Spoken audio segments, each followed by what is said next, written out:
आज के लेक्चर में हम लोग डिस्कशन करेंगे कंसाइनर के बुक में। किसके बुक में?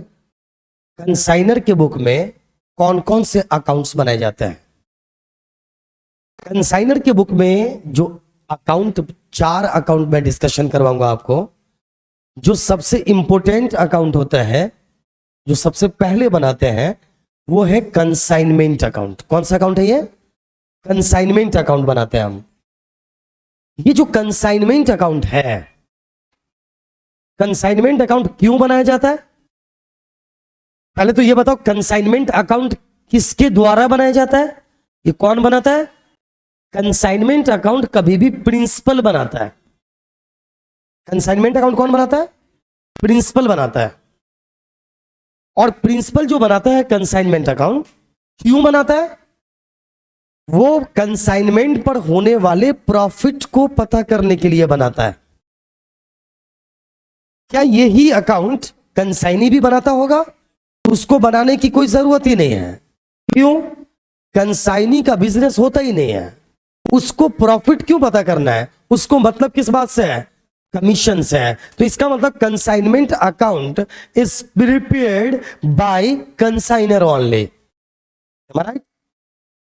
क्यों बनाते हैं कंसाइनमेंट अकाउंट? यानी ऐसे कहें कि ये कंसाइनर कंसाइनमेंट अकाउंट क्यों बनाता होगा? कंसाइनमेंट पर होने वाले प्रॉफिट या लॉस को पता करने के लिए। तो एक एक करके पहले इसके दूसरे पोर्शन को पहले समझ लेते हैं कि ये अकाउंट बनाते क्यों हैं। इसका मतलब जैसे ही समझ जाओगे, चीजें समझना आपके लिए आसान हो जाना है। फॉर्मेट अभी कंफर्म हो जाएगा, आपको टेंशन लेने की जरूरत ही नहीं पड़ेगी। और अगर आपका फॉर्मेट कंफर्म है तो अकाउंट भी बनाना इजीली स्टार्ट कर दोगे आप। सेम फॉर्मेट पे मैं आपको अकाउंट भी बनाकर दिखा दूंगा। तो आज की क्लास में हम लोग कंसाइनमेंट अकाउंट क्या होता है, क्यों बनाते हैं, कौन बनाता है, कैसे बनाया जाता है, इसी टॉपिक पे आज की क्लास में हम लोग डिस्कशन करेंगे। बहुत इजी मोड में चीजों को लेने की कोशिश कीजिए। भारी कुछ भी नहीं होता, हल्के हम खुद होते हैं, है ना? तो बड़ा इजी सा टॉपिक है ये। कोई से भी टॉपिक के बारे में जब भी मैं पढ़ाता हूं, है ना, मतलब 11 से लेके पोस्ट ग्रेजुएशन तक के बच्चों को, पीएचडी तक के बच्चों को, तो मैं सिर्फ यही कहता हूं कि भारी कुछ नहीं होता है। किसी भी टॉपिक के पीछे की कहानी को समझ लो, उसकी स्टोरी को समझ लो, वो इजी हो जाता है। किसी ने आज तक कहा है कि ये वाली मूवी बहुत भारी है देखने में? आज तक चाहे बहुत एक्शन से भरपूर फिल्म हो, तो भी किसी ने आज तक कहा है कि ये वाली फिल्म भारी लगता है देखने में? ऐसा कहा है किसी ने? नेवर। क्यों? क्योंकि उसको आप भारी बनाते ही नहीं हो। आपका माइंड सेट है यार, तो मजे के लिए काम कर रहे हैं ना, पढ़ाई में भी मजा करना स्टार्ट करो। सोचो, डेली की क्लास आने से पहले सोचो आज एक नई मूवी में जा रहे हैं, ठीक है ना, मूवी देखने जा रहे हैं, आपको मजा आना स्टार्ट हो जाएगा। अब गौर करिए, कंसाइनमेंट अकाउंट कौन बनाता है? सॉरी बोले, कंसाइनमेंट अकाउंट कौन बनाता है? कंसाइनर। तो इसलिए लिखा हुआ in the books of consignor. Consignor के बुक में कौन सा अकाउंट बनेगा? Consignment account. ये कंसाइनमेंट अकाउंट क्यों बनेगा? क्या पता करने के लिए? प्रॉफिट या लॉस पता करने के लिए। या तो प्रॉफिट होगा या लॉस होगा। जो भी अकाउंट बनाया जाता है प्रॉफिट या लॉस पता करने के पॉइंट ऑफ व्यू से, उस अकाउंट को क्या बोलते हैं हम? उसको नॉमिनल अकाउंट बोला जाता है। That account is called nominal account.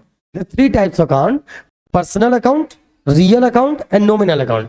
And third golden rule is debit all expenses and losses, credit all income and gains. याद है? एक्सपेंस, लॉस, इनकम, गेन का रिलेशन किस अकाउंट से होता है? नॉमिनल अकाउंट से। तो कई बार पूछ देता है ऑब्जेक्टिव क्वेश्चंस वगैरह में भी, है ना, कॉम्पिटिटिव एग्जाम्स में पूछ दिया करता है कि nature of consignment account is personal account, real account, nominal account. तो बताइए ये अकाउंट क्यों बनाते हैं हम? Profit and loss. तो इसलिए कौन सा अकाउंट है? Nominal account. डन है। ये कौन बनाता है? कंसाइनर बनाता है। क्या कंसाइनी को इसे बना लेना चाहिए? नहीं, फिर भी उसका मन कर रहा है तो बना ही सकता है ना, तो बनाएगा यार। क्या मतलब क्या है उसको बनाने का? ये तो बेकार का मन कर रहा है उसका, बिना मतलब की बात है ये, ठीक है। अब किसी का मन कर रहा है कि कान में जूता लटका ले, तो लटका ले, लेकिन बात तो बिना मतलब का ही है ना। तो ये उसी तरह की बात है कि क्या मतलब है आपको, कंसाइनी क्यों बनाया गया इसको? क्योंकि उसका बिजनेस थोड़ी है, उसे थोड़ी ये पता करना है कि उसका प्रॉफिट या लॉस क्या है, इसलिए वो नहीं बनाता। ये सिर्फ किसके द्वारा बनाया जाता है? कौन बनाता है? ये जल्दी बोलिए। कंसाइनर के बुक में बनने वाले सारे अकाउंट्स पे आज ही डिस्कशन करेंगे हम, फिर इस पे क्वेश्चन लेने वाले हैं, खत्म हो जाएगा कहानी बस। इसके बाद कंसाइनी के बुक में जाएंगे, फिर एक लेक्चर आएगा स्टॉक पर और एक लेक्चर आएगा कमीशन पर, मामला खत्म। उसके बाद पूरी दुनिया के राइटर्स के बुक को जाके, अलग अलग बुक को जाके पढ़िए, कोई दिक्कत नहीं होगी। एक बात और मैं पहले बता दूं, कुछ बच्चे ये समझ बैठते हैं कि उस राइटर के बुक किससे पढ़ेंगे तो ज्यादा काबिल हो जाएंगे, ज्यादा होशियार हो जाएंगे, इस राइटर के बुक से पढ़ने पर कम होशियार होंगे। ऐसा कुछ नहीं है। आप कंसेप्ट ठीक कर लो किसी भी राइटर के बुक से, मतलब ये कि बुक भी पढ़ना, अब आप वीडियो लेक्चर सुन करके आप कंसेप्ट ठीक कर लो। अब दिक्कत क्या है कि आज के दौर में देखो, यूट्यूब पे जब कुछ वीडियो डाला जाता है तो इसको कोई प्रमाणित नहीं करता यूट्यूब के, इसमें जो भी मैटेरियल है वो बिल्कुल सब कुछ सही है। इसके आने से स्टूडेंट के लिए आसानी भी हुई है और नुकसान भी हुआ है, समझ रहे हो? कई बार मैं भी कुछ ऐसे लेक्चर्स में ऐसे वीडियोस देख लेता हूं जहां पर मुझे लगता है यार ये बच्चे को भ्रमित करने का उपाय है। तो मैं कह रहा हूं कहीं से भी आप एक बार अपने कंसेप्ट को ठीक करो, उसके बाद पूरी दुनिया के किसी भी राइटर को जाके पढ़ो तो आपको चीजें समझ में आएंगी। उसका सीधा एक एग्जाम्पल से मैं बातें टेस्ट करता हूं। आपको पता है कि मैं हर बात के लिए एक एग्जाम्पल देता हूं, वो भी आपके घरेलू, वो भी वैसा एग्जाम्पल जो आप समझ सकते हो। आप अगर कार चलाना सीख गया हो दरभंगा में, तो क्या दिल्ली में अगर कार चलाना सीख गया है तो मुंबई में जाके फिर से सीखना पड़ेगा कार? क्या नहीं। उसी तरह कंसाइनमेंट सीख जाओ, किसी भी राइटर के बुक का कोई भी क्वेश्चन आएगा बना देना। तो अभी मैंने क्या कहा, कंसाइनमेंट कौन बनाता है? कंसाइनमेंट अकाउंट कंसाइनर बनाता है। इसका नेचर क्या होता है? क्या ये कंसाइनी भी बना लेता है? बनाना चाहता है तो चाह तो सकता ही है ना, तो ये बेवकूफाना हरकत होगी उसकी, क्यों बनाएगा? अब जब भी किसी कोई भी अकाउंट जिसका नेचर नॉमिनल का होगा वो प्रॉफिट या लॉस बनाएगा। क्या बनाएगा? वो प्रॉफिट या लॉस अकाउंट पता करेगा, प्रॉफिट या लॉस पता करेगा। अब इसका देखो, ये है डेबिट साइड और ये है क्रेडिट साइड, ठीक है? डेबिट में एक्सपेंसेस हैं, डेबिट में क्या बोलो? एक्सपेंसेस हैं। क्रेडिट में क्या है? इनकम्स हैं। डेबिट में क्या, जल्दी बोलिए? एक्सपेंसेस। और क्रेडिट में क्या है? इनकम्स है। कोई शक? यहां पर इनकम है। अब एक बात, सिंपल सी बात आ रहा हूं मैं, debit all expenses and losses, credit all income and gains. मतलब एकदम सिंपल सी बात है यार, कि एक्सपेंसेस जो भी है आप इसको किधर डालो? डेबिट साइड में। और इनकम जिधर जो भी है किधर डालोगे? क्रेडिट साइड में। ध्यान से सुनते रहो। अब अगर आपका इनकम ज्यादा है, क्या ज्यादा है बोलो? अगर आपका इनकम इंक्रीज कर रहा है, मतलब if your income is higher than your expense, then result will be, क्या होगा? रिजल्ट क्या होगा? प्रॉफिट होगा आपका रिजल्ट। तो कुल मिलाकर ये समझिए कि अगर आपका इनकम साइड ज्यादा है और एक्सपेंस साइड कम है तो ही क्या निकल कर आएगा? यहां पर क्या निकल कर आएगा? देखो, इसका मतलब यहां पर क्या निकल कर आएगा? ये आ जाएगा आपका प्रॉफिट। क्या ज्यादा है? इनकम ज्यादा, एक्सपेंस कम, तभी डेबिट साइड घटेगा ना, क्योंकि क्रेडिट साइड ज्यादा है, इसलिए प्रॉफिट कभी भी डेबिट साइड में आता है। कई बार आपको कंफ्यूजन भी होता है कि sir profit should be written in credit side ना, आपके दिमाग में फीलिंग आती होगी। लॉजिक समझ में आया? एक्सपेंस कम है, इनकम ज्यादा है, तभी तो इधर घटेगा। जो घटेगा वो क्या है? प्रॉफिट है। इसीलिए प्रॉफिट कब कौन से साइड में आता है? डेबिट साइड में। अब अगर ये एक्सपेंस ही ज्यादा है और इनकम कम है, इसका मतलब क्या है? ये लॉस है। इसका मतलब डेबिट साइड ज्यादा है, क्रेडिट साइड कम है, इसलिए लॉस किधर निकल कर आता है? क्रेडिट साइड में। यहां तक बात समझ में आ गई? अब अगली बात पर ध्यान दीजिए। हम ना इसको इनपुट मानते हैं और इसको आउटपुट मानते हैं। यहां तक की बात, ये हमारा क्या है? आउटपुट है, और ये सब क्या, ये तो प्रॉफिट एंड लॉस, इसलिए मैंने नीचे छोड़ दिया इसको। ये क्या है हमारा इनपुट है। तो जो जो आप कंसाइनमेंट में लगा रहे हो उसको किधर डालो, डेबिट साइड में, और जो उससे निकल रहा है उसको किधर डालो, क्रेडिट साइड में। रिजल्ट क्या होगा, अगर अगर आपका इन आउटपुट ज्यादा है इनपुट कम है तो प्रॉफिट है, अगर आपका इनपुट ज्यादा है आउटपुट कम है तो क्या है, लॉस है। क्लियर? अब समझिए मैंने क्या कहा। कंसाइनमेंट बिजनेस किसका होता है, कंसाइनर का होता है। एक्सपेंस, अगर मैं कंसाइनर हूं आप मेरे कंसाइनी हो, जो एक्सपेंस मैंने अपने हाथों से किया वो तो इसका इनपुट है ये, लेकिन जो आपके हाथों से मैं खर्च करवा रहा हूं वो भी तो इसका इनपुट है। यस या नो? अल्टरनेटिवली वो खर्च मेरा है, ये आपसे करवा रहा हूं मैं। लास्ट लेक्चर में, जस्ट प्रीवियस लेक्चर को आप देखेंगे तो आपको समझ में आ जाएगा कि वहां पर हमने बताया है कि बिजनेस जो है ना किसका होता है, बिजनेस किसका होता है, कंसाइनर का होता है। कंसाइनी का बिजनेस नहीं होता है। खर्च मैं करूं या आपसे मैं करवाऊं, ये खर्च मेरा ही है। आप मेरे गुड्स को सेल करने के बाद जो खर्च आपने मेरी वजह से किया वो खर्च घटा लो, अपना कमीशन घटाओ और रिमेनिंग अमाउंट मुझे भेज दो। खर्च तुम करो या मैं करूं, खर्च तो कंसाइनमेंट का ही है ना। चलिए तो सबसे पहले आता है, सबसे पहले मैं गुड्स भेजूंगा आपको बेचने के लिए। आप मेरे एजेंट हो ना, तो मैं आपको गुड्स भेजूंगा बेचने के लिए। उसकी कुछ ना कुछ लागत होगी, उसका कुछ कॉस्ट होगा। तो इसके लिए हम लिखेंगे इधर इस साइड में, इसी अकाउंट से आपको जर्नल सिखाऊंगा। मैं नॉर्मली ना बच्चों को जर्नल से लेजर नहीं, लेजर से जर्नल सिखाता हूं नॉर्मली। मतलब अकाउंट से मैं आपको जर्नल इजीली सिखा दूंगा, आपको टेंशन लेने की जरूरत ही नहीं पड़ेगी। आप मुझे फॉलो करें, जर्नल आपके पॉकेट में अपने आप आएगा। वरना पहले एक बार स्टूडेंट टेंशन लेते हैं जर्नल सीखने के लिए, और उस वक्त बड़े टेंशन में आते रहता है, उसको लगता है सबको रटना ही पड़ जाएगा। जी नहीं, मैं जो तरीका बता रहा हूं इससे आपको आपका दिमाग खुद ही बता देगा कि क्या करना है। इनपुट डेबिट साइड में और आउटपुट क्रेडिट साइड में। अकाउंट कौन सा बना रहे हैं हम, कंसाइनमेंट अकाउंट बना रहे हैं। इनपुट को डेबिट साइड में डालो। अब जो गुड्स हमने आपको भेजा, हम यहीं पर फॉर्मेट के साथ ही चीजें बता देंगे। मान लीजिए मैंने आपको गुड्स भेजा है 1 लाख का बेचने के लिए, मतलब जो गुड्स मैंने आपको भेजा है वो कितने का है, 1 लाख का है। उसकी कीमत एट ए टाइम अकाउंट भी सीख जाओगे, टेंशन नहीं लेना है। मैंने आपको 1 लाख का रुपए का गुड्स भेजा है बेचने के लिए, ये मेरी लागत है। तो हम इसको लिखेंगे to goods sent on consignment. कितना लाख, 1 लाख। अब खर्च या तो मैं करूंगा या आप करोगे। ऐसा कंसाइनी, अगर आप मेरे कंसाइनी हो तो या तो खर्च मैं करूंगा या आप करोगे। जो खर्च मैंने किया उसको मैं कैश लिखूंगा, यस या नो? क्योंकि कैश मेरे यहां से जा रहा है तो कैश क्रेडिट होगा, कैश आता तो डेबिट हो जाएगा। कैश जा रहा है तो कैश को, अगर कोई खर्च मैं अपने हाथों से कर रहा हूं तो मैं इसको क्या लिखूंगा, टू कैश। टू कैश हो सकता है मैंने कैरेज दे दिया 1000, फ्रेट दे दिया 2000 और इंश्योरेंस करवा दिया 2000 का। टोटल खर्च कितना हो गया, 5000।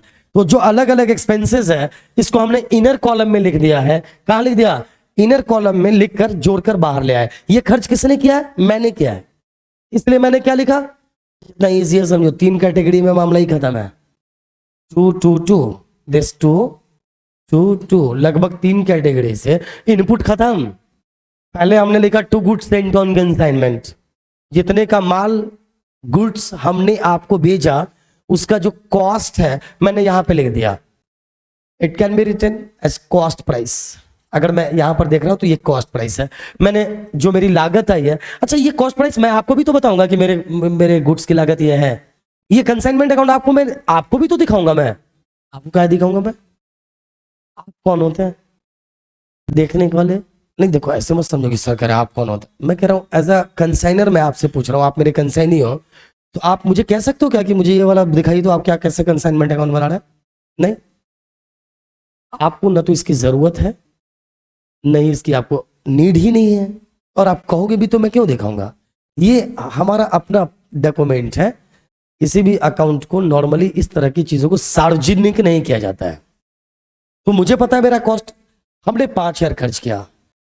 अब हो सकता है कुछ खर्च आपने भी कर दिया, जैसे अनलोड करवाया, गोडाउन रेंट दिया, है ना, और भी बहुत सारे सेलिंग एक्सपेंस कर सकते हो आप। गुड्स को लेकर बेचने तक में बहुत सारा खर्च आपने किया। सपोज करो कि 4,000 आपने खर्च किया, एक्सपेंस किया, और 6,000 आपका क्या बना, कमीशन बना। तो जो खर्च आपने किया और जो कमीशन मैं आपको देने वाला हूं, क्या ये भी कंसाइनमेंट बिजनेस का इनपुट ही है क्या? यस या नो? तो मैं कह रहा था कि हमने कितना शेयर बेचा, मान लीजिए आपको मैंने 500 शेयर भेजा है, एक शेयर की लागत मेरे लिए क्या है 200, तो आपको मैंने कितने का शेयर भेजा, 1,00,000 रुपए का शेयर भेजा। ये मेरा कॉस्ट है एक्चुअल में, ये आपको पता नहीं है मेरा कॉस्ट क्या है। आपको ये पता है कि मैंने आपको ये इंस्ट्रक्शन दिया है कि आपको एक शेयर को 300 में बेचना है। आपने सभी 100 शेयर को बेच दिया, एक शेयर को 300 रुपए के हिसाब से बेचा, कैश सेल किया 50,000 का और क्रेडिट सेल किया 1,00,000 का, टोटल आपने 1.5 लाख का शेयर बेच दिया। तो हमने नंबर ऑफ शेयर्स कितना सेंड किया था आपको बेचने के लिए, 500। आपने उसमें से बेचा कितना, पूरा ही 500 बेच दिया, तो कुछ बचा भी क्या, नहीं। तो यहां पर कंसाइनमेंट स्टॉक क्या हो जाएगा, नील। कंसाइनमेंट स्टॉक क्या होगा, अच्छा अगर 10 शेयर बच जाता तो 10 शेयर का जो लागत है वो यहां पर कंसाइनमेंट स्टॉक आउटपुट में आ जाता। याद करो, जैसे ट्रेडिंग अकाउंट में बाई क्लोजिंग स्टॉक लिखते थे क्या, वो इसी तरह से यहां पर बाई कंसाइनमेंट स्टॉक है। जितना नंबर ऑफ शेयर बिकने से बच गया उसको बाई साइड में लिखेंगे। यहां पर हमने एक भी नहीं बचाया तो कंसाइनमेंट स्टॉक को क्या लिख दिया, 0 लिख दिया, नील। अब गौर करो, सिंपल, बच्चे भी इसका जवाब दे देंगे। आउटपुट कितने लाख का आया, 1,50,000 का आउटपुट आया। यहां भी कितना आएगा, 1,50,000 का आउटपुट आया। आउटपुट 1,50,000 का, टोटल इनपुट कितना है, तो प्रॉफिट कितना आया, तो जब भी प्रॉफिट आया तो लॉस नहीं आया ना, इसलिए इसको हटा देते हैं। मेरे ख्याल से मुझे यकीन है कि आप सभी स्टूडेंट को कंसाइनमेंट अकाउंट तो पक्का समझ में आ गया होगा। और इजीली पहला ही क्वेश्चन अगर आप किसी भी बुक से जाकर देखोगे तो 100% आप कंसाइनमेंट अकाउंट तो इजीली बना दोगे। तो मुझे लगता है 3 लेक्चर के अंदर आप इसके मास्टर हो चुके होंगे अगर आपने इसको ईमानदारी से देखा होगा तो। डन। तो एक अकाउंट आपने सीख लिया है। एक बात मैं और आपको समझा दूं, सपोज करते हैं कि यहां इनपुट 1,15,000 का था और सारा ही गुड्स किसी वजह से 1,00,000 में ही बिकता,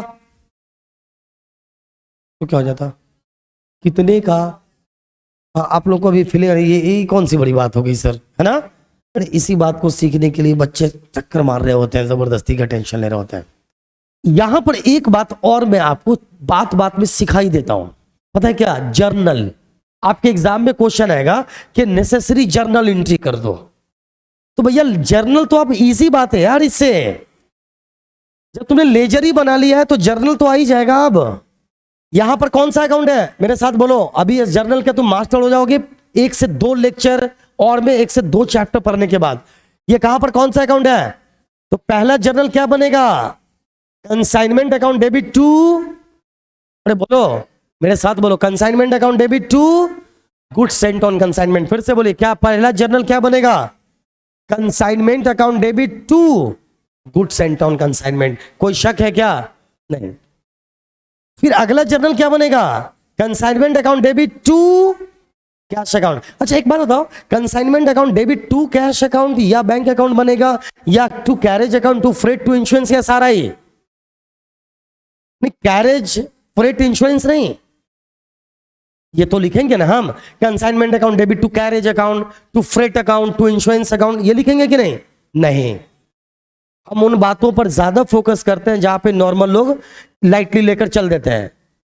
ये अकाउंट में नहीं आएगा, ये अकाउंट में नहीं, जिस आइटम के सामने टू लगा रहेगा वही आएगा। ये आइटम हमने इनर कॉलम में लिखा है, आप इसको नरेशन में लिख सकते हो।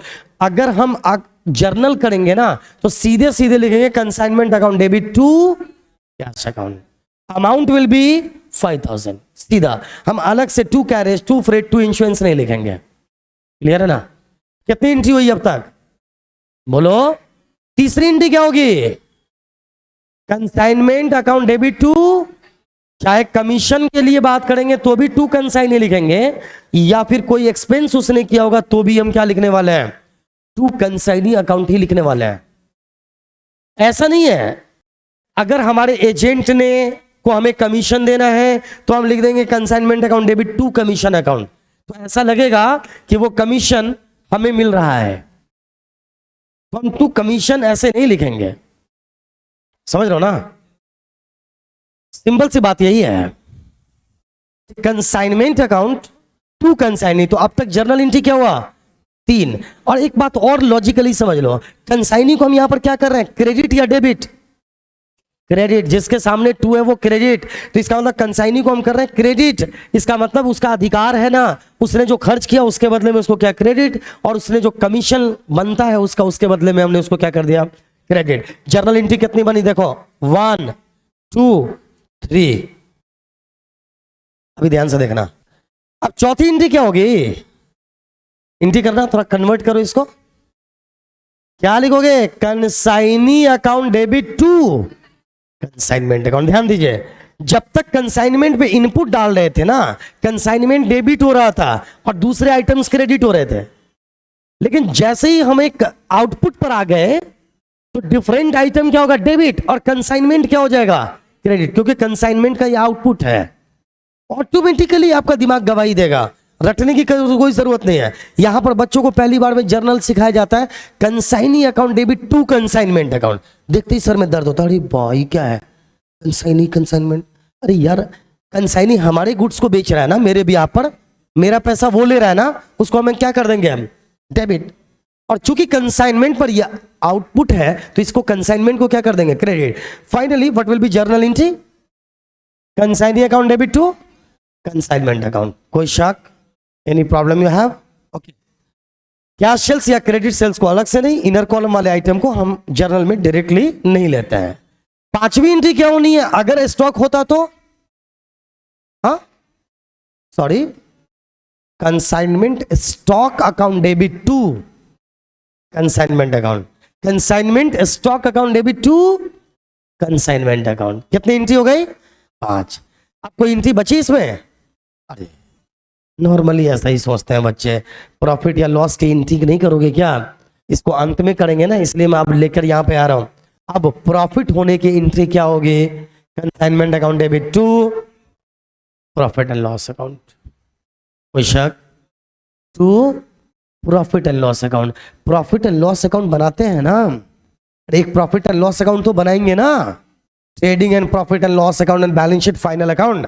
So this profit will be transferred to profit and loss account, or it can be said to general profit and loss account. आपके 50 अलग अलग एजेंट्स हो सकते हैं, 50 एजेंट्स का प्रॉफिट अलग अलग पता करके लाओ और इन सारे प्रॉफिट्स को इकट्ठा करो और कहां भेज दो? प्रॉफिट एंड लॉस अकाउंट में भेज दो। क्लियर है ना? तो यहां पर ये कैवी एंट्री हो जाएगी, एंट्री। तो फाइनली आपने 6 एंट्री सीख लिया है क्या? मेरे साथ एक साथ बोलना, एक साथ। अगर मान लो कि आप वीडियो ही लेक्चर सुन रहे हो तो अगर कमरे में बैठ के सुनो तो भी बोलो, और घर वालों को बता दो कि ऐसा है कि हम कुछ अगर उल्टा बोले तो ये मत समझिएगा कि दिमागी हालत खराब हो गया बच्चे का, नहीं तो शक होगा ना कि यार तो बरबराते रहता है। तो बोलिए, आप महसूस करिए कि आप फ्रंट सामने बैठ के मेरे से पढ़ रहे हो। पहला लेक्चर, पहला जर्नल क्या करोगे? Consignment account debit to good sent on consignment. जब भी तुम्हें जर्नल करना हो तो लेजर याद करो। नॉर्मली बच्चे को क्या होता है, जर्नल सिखा के कहा जाता है लेजर बना लो। मैं क्या कहता हूं, तुम लेजर याद करो, जर्नल अपने आप समझ में आएगा। लेजर किससे याद हो जाएगा? अच्छा, इनपुट डेबिट और आउटपुट क्रेडिट, आपका दिमाग अपने आप जर्नल बना देगा। सही या गलत? चलो पहली एंट्री फिर से बताओ। Consignment account debit to goods sent on consignment. दूसरी entry consignment account debit to, ये एंट्री खुद के कंसाइनर के जो खुद ने खर्च किया उसके लिए होगी। तीसरी entry consignment account debit to consignee account, ये कंसाइनी के एक्सपेंस और उसके कमीशन के लिए होगा। चौथी entry consignee's account debit to consignment account, ये कंसाइनर के कंसाइनी के ने जो सेल किया है गुड्स उसके लिए होगा। उसके बाद अगर स्टॉक है तो उसके लिए स्टॉक एंट्री क्या होगी? Consignment stock debit to consign account. 5 entry. छठी एंट्री या तो प्रॉफिट के लिए होगा या लॉस के लिए। प्रॉफिट है तो क्या होगा? Consignment account debit to profit and loss account. अगर लॉस है तो क्या होगा? अगर लॉस है तो क्या होगा, देखो profit and loss account debit to consignment account. मेरे ख्याल से आपका कंसाइनमेंट अकाउंट और इससे रिलेटेड जर्नल 100% क्लियर हो गया होगा। नेक्स्ट लेक्चर का आप इंतजार करें, जिसमें हम कंसाइनर के बुक में जो रिमेनिंग अकाउंट्स बनते हैं वो हम एग्जाम्पल के साथ, इसी एग्जाम्पल को लेकर हम लोग क्लियर करेंगे, ठीक है ना। और बिल्कुल फिर किसी भी राइटर के बुक में आप जाओगे, ये कंसेप्ट आपका बिल्कुल क्लियर हो जाएगा। पूरा एक पैकेज कंसाइनमेंट अकाउंट का 1 से 1 by 1 लेक्चर मिल जाएगा। इस लेक्चर को सुनने के बाद 100% बच्चे का कंसाइनमेंट इस लेवल पे क्लियर होगा कि चाहे किसी भी तरह के एग्जाम में जाएंगे उनको किसी तरह की कोई दिक्कत नहीं होगी। आज के लिए इतना काफी है। Best of luck.